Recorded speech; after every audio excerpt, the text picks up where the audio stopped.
Hello दोस्तों, स्वागत है आप सभी को पॉलिटी की क्लास नंबर 5 में। जहां पे हम लोगों ने आज कवर करने वाले हैं संघ और उसका राज्य क्षेत्र, यानी कि यूनियन एंड इट्स टेरिटरी, यानी कि संघ और उसका राज्य क्षेत्र। हम लोगों ने पिछले वीडियो में लगभग 4 तक कंप्लीट कर लिया था और आज जो है वो क्लास का 5 है। तो चलिए हम लोग शुरू करते हैं। आज हम लोग जो बात करने वाले हैं वो संघ और उसका राज्य क्षेत्र, यानी कि the union and it's territory, जो कि आपका जो है वो भाग 1 में है और आर्टिकल जो है भाग में 1 से 4 तक है।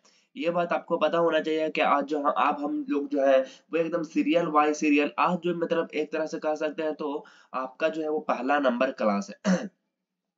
अब सबसे पहले पार्ट 1 यानी कि अनुच्छेद 1 में क्या हो सकती है। तो सबसे पहले अनुच्छेद या तो फिर अनुसूची की बात करते हैं। तो सबसे पहले अनुसूची जो है वो आपका कोई भी रहे, सबसे पहले जो है वो भारत के राज्य और उसके क्षेत्र, यानी कि India India is a union of state, यानी कि भारत के राज्य और उसके संघ के बारे में सबसे पहले कोई भी चीज बताती है, जिसमें आपकी 28 राज्य आती है और 8 जो होती है वो केंद्र शासित प्रदेश, यानी कि 28 स्टेट और आपका 8 जो है वो यूनियन टेरिटरी की बात हुई है। चलिए, उसके बाद हम लोग बात करते हैं कि आपका जो सबसे पहले भारत के सबसे ऊपर वाला जो है जम्मू एंड कश्मीर, उसमें जो है वो आर्टिकल कितना लगा हुआ था आपका, उसमें जो है वो लगा हुआ है 370 लगा हुआ था, मतलब लगा हुआ था पहले। लेकिन अगर मैं बात करता हूँ तो 370 उसमें लगा हुआ था, जिसको कि जो है वो हटाने के लिए जम्मू कश्मीर राज्य पुनर्गठन अधिनियम 2019, यानी कि the Jammu and Kashmir state reorganisation act 2019 जो है पास होती है। और 5 अगस्त 2019 को, कब, 5 अगस्त 2019 को पार्लियामेंट यानी कि संसद के द्वारा जम्मू कश्मीर में लगी हुई जो 370 आर्टिकल है उससे संबंधित जो है वो राष्ट्रपति के पास जो है वो एक प्रावधान को भेज देता है। और उसके बाद राष्ट्रपति से पास होने के बाद क्या कर दिया जाता है, जम्मू एंड कश्मीर से धारा 370 जो है, जिसमें जो कि धारा 370 से वो राज्य जो है वो एक अलग दर्जा हो जाती है, अलग उसको कुछ स्पेशल हो जाती है, उसमें अलग संविधान होती है, उसमें अलग झंडा होती है। तो इस तरीके से उसको जो है वो 5 अगस्त 2019 को पार्लियामेंट के द्वारा राष्ट्रपति के पास एक प्रावधान भेज दिया जाता है, जिसको जो कि अब इम्प्लीमेंट होती है, यानी कि लागू होती है 31 अक्टूबर 2019 को। और उसके बाद हमेशा के लिए 370 धारा खत्म हो जाती है। चलिए, यहाँ तक हम लोग कंप्लीट है, आगे देखते हैं। अब जो आती है वो आर्टिकल 2 आती है। आर्टिकल 2 में है संसद के अधिकार, यानी कि संसद का अधिकार जो है वो नए राज्य के संघ में प्रवेश और स्थापना, यानी कि नए राज्य को वो संघ में स्थापना कर सकती है, यानी कि राज्य में वो शामिल कर सकती है, यानी कि इस्टेब्लिश अ न्यू स्टेट, मतलब नए राज्य की जो है वो स्थापना यानी कि प्रवेश जो है वो कर सकती है। एग्जाम्पल के तौर पर अगर हम देखें तो 35वां संविधान संशोधन, यानी कि 35वां कॉन्स्टिट्यूशन अमेंडमेंट 1974 के तहत जो है 1974 के तहत जो है क्या कर लिया जाता है, आर्टिकल आर्टिकल जो है वो 2 के ए को क्या कर लिया जाता है, बनाई जाती है, नई बनाई जाती है। और सिक्किम राज्य को एक एक जो है वो एक एसोसिएट स्टेट के रूप में दर्जा मिल जाती है आर्टिकल 2 को ऐड करने के बाद। तो वो आर्टिकल किया जाता ऐड किया जाता है 35वां संविधान संशोधन, यानी कि 35वां कॉन्स्टिट्यूशन अमेंडमेंट 1974 में ऐड कर लिया जाता है स्पेशल सिक्किम को लाने के लिए।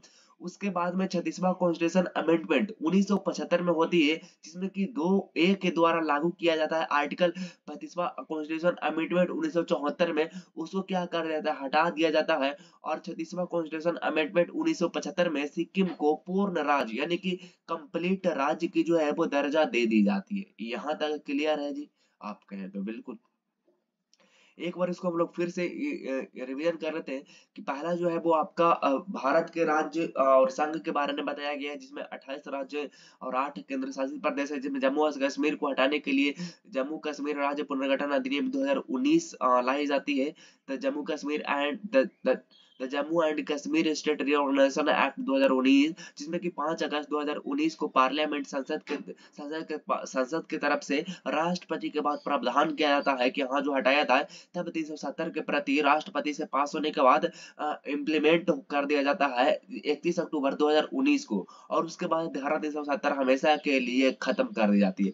आर्टिकल 2 में संसद के अधिकार के मामले में कि नए राज्य को वो प्रवेश या स्थापना कर सकती है, यानी कि स्टैब्लिश अ न्यू स्टेट, यानी जिसके बाद जो है 35वां संविधान संशोधन अधिनियम 1974 में क्या कर दिया जाता है, एक आर्टिकल को संशोधन करके ऐड किया जाता है सिक्किम को, और उसके बाद सिक्किम को एक एसोसिएट स्टेट के रूप में दर्जा दी जाती है।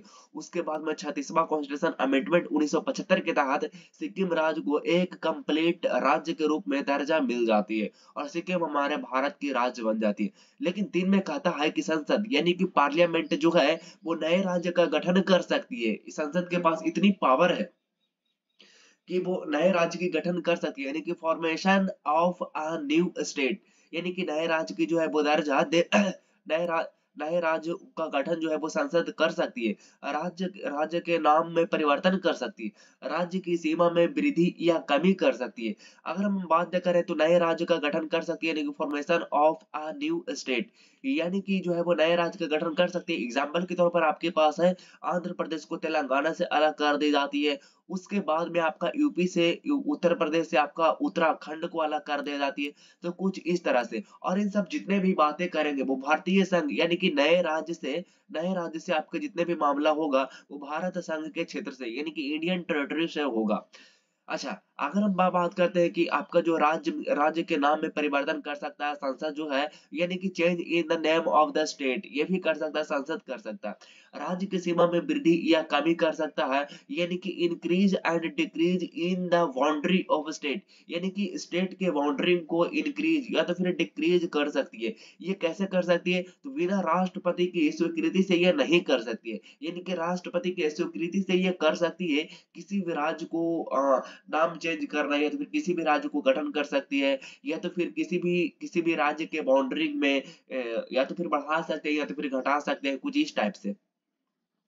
और इन सब करने के लिए कुछ ज्यादा चीज की जरूरत नहीं है, मात्र साधारण बहुमत यानी कि नॉर्मल बिल पास होती है।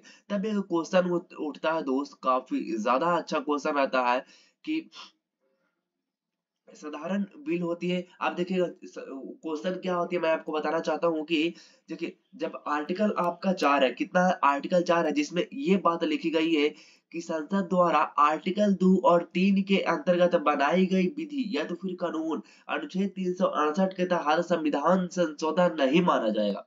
इसको आप समझिएगा, बहुत ही ज्यादा कंफ्यूज करती है।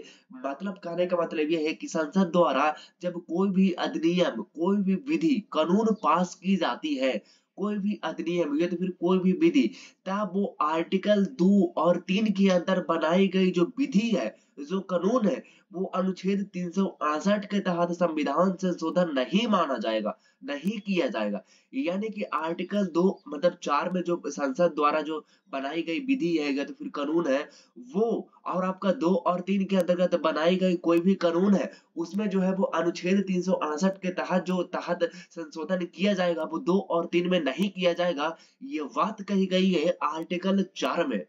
थोड़ा सा और समझिएगा, संसद द्वारा कोई भी विधि या जो फिर अधिनियम जो है वो पास कर दी जाती है, तब आर्टिकल पास कर दी जाती है कोई भी आर्टिकल में, तब उसका जो संशोधन हम लोग कर सकते हैं। लेकिन 2 और 3 के अंतर्गत बनाई गई जो भी विधि है या तो फिर जो भी कानून है, उसको 368 के तहत संविधान संशोधन नहीं किया जाएगा। ये बात कही गई है आर्टिकल 4 में। यानी कि allow made by parliament under the act 2 and 3 will not be deemed to be an an amendment to the constitution under the act 368। तो ये बात आपको समझ में आ गई। उसके बाद जो क्वेश्चन आती है वो मैं आपको दहला देने वाली है कि सुप्रीम कोर्ट के सामने एक जो है वो मामला आती है संसद के तरफ से। ऐसा बोला जाता है कि ऐसे तो आर्टिकल 3 के तहत आप क्या कर सकते हैं, भारत के किसी भी राज्य को, भारत के किसी भी क्षेत्र या तो फिर एरिया को आप किसी दूसरे राज्य में दे सकते हैं आर्टिकल 3 के तहत। तब सुप्रीम कोर्ट की तरफ से रिप्लाई आती है कि नहीं, हम लोग ऐसे कर सकते हैं, बहुमत से कर सकते हैं।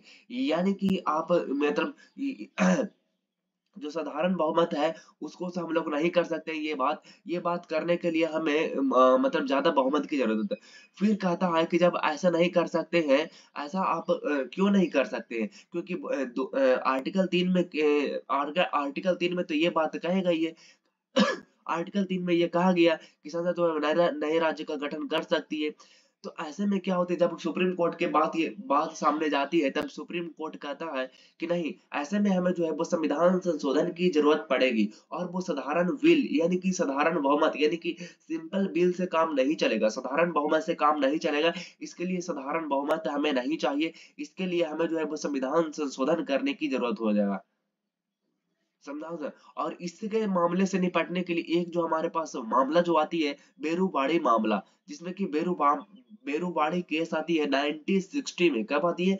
1960 में आती है आपका बेरूबाड़ी मामला आती है, जिसमें कि संसद आर्टिकल 3 के तहत भारतीय क्षेत्र को किसी भी अन्य को दे सकती है। अब भारत में कोई भी जो राज्य है, कोई भी कैसा भी जगह है, वो किसी और देश को दे सकती है, लेकिन उसके लिए संविधान संशोधन की जरूरत होगा।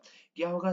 तब बेरूबाड़ी के मामले में जो संविधान संशोधन होती है, नोवो कॉन्स्टिट्यूशन अमेंडमेंट 1960 में होती है, जो कि बेरूबाड़ी को पाकिस्तान के सौंप दिया जाता है। हमेशा हमेशा के लिए वो बेरूबाड़ी को 1960 में सौंप दिया था। उसके बाद में 100वां कॉन्स्टिट्यूशन अमेंडमेंट 2015 में होती है। भारतीय भारतीय के 111 क्षेत्र को बांग्लादेश को सौंप दिया जाता है। तब उसके बाद रिटर्न जो आती है, वो 51 क्षेत्र उसको जो है वो मिलते हैं। चलिए, यहाँ तक हो गया जी, आप कहेंगे बिल्कुल।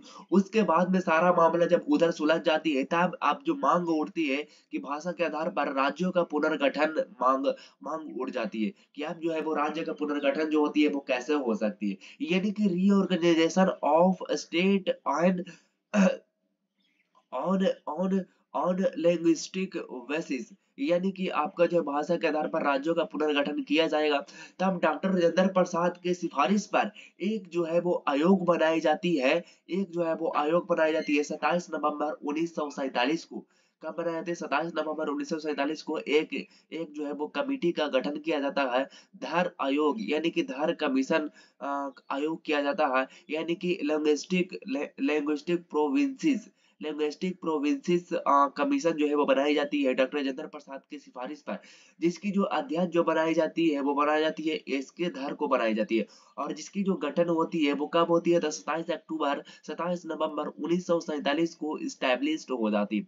और जो कि रिपोर्ट पेश करती है 10 दिसंबर 1948 को पेश करती है। क्या कब करती है? 10 दिसंबर 1948 को पेश करती है। रीऑर्गेनाइज रीऑर्गेनाइज की बात करते हैं, तब उसमें ये डिसीजन लिया जाता है कि जो है वो राज्य जो है वो भाषा के आधार पर नहीं बांटा जाएगा, यानी कि state should not be formed and the basis of language, यानी कि लैंग्वेज के आधार पर जो है वो नहीं किया जाएगा, नहीं बांटा जाएगा। अगर लैंग्वेज के आधार पर अगर करते हैं,